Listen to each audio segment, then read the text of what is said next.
I'm called Joyce Acholarech. I work with Uganet. Doctor, I would like to ask a question to you.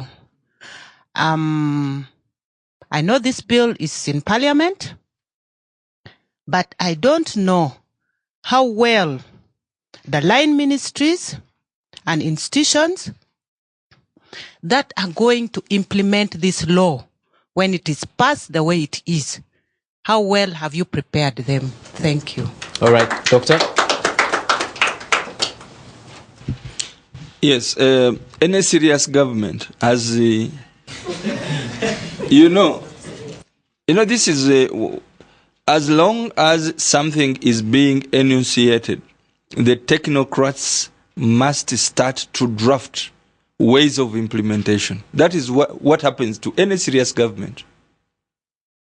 In the House of Commons, it doesn't matter where a statement is going to come from, as long as the minister, a given minister, or a prime minister concedes, the technocrats simply draft and they start spending accordingly in order to implement. But you are right. It speaks volume whether we have serious people in government. Okay, let's go to another question or comment. Okay, thank you very much. Binta Brenda from Cornerstone Development. My concern is the government now knows that 37% of Ugandans have tested and have received their results. And out of the 37, somehow, I don't know the percentage, but some of them are HIV positive. And yet the government has not been in position to deliver to these very few people that they know. Now, my concern is, if they make it compulsory, will they be in position to deliver?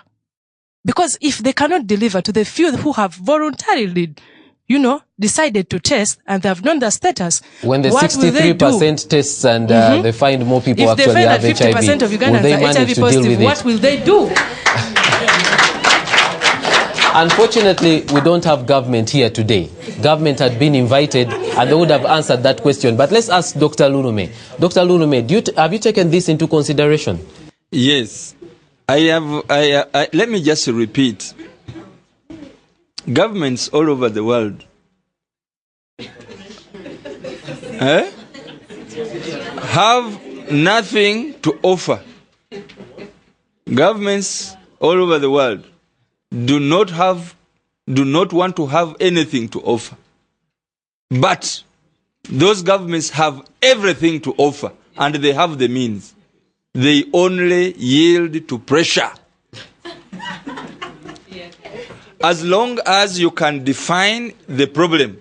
If government cannot, within its resources, if it does not have the capacity within its resources, it should call for the extraordinary measures to mobilize all the resources to that cause. You give them the job to do that. Let me tell you, it is just because of, we call it what? Diplomacy, health diplomacy, that even other international agencies feel obliged to support us. If at all they didn't have that obligation, Ugandans would have died. So you can see, even government can say hands off this problem simply because other people elsewhere can support.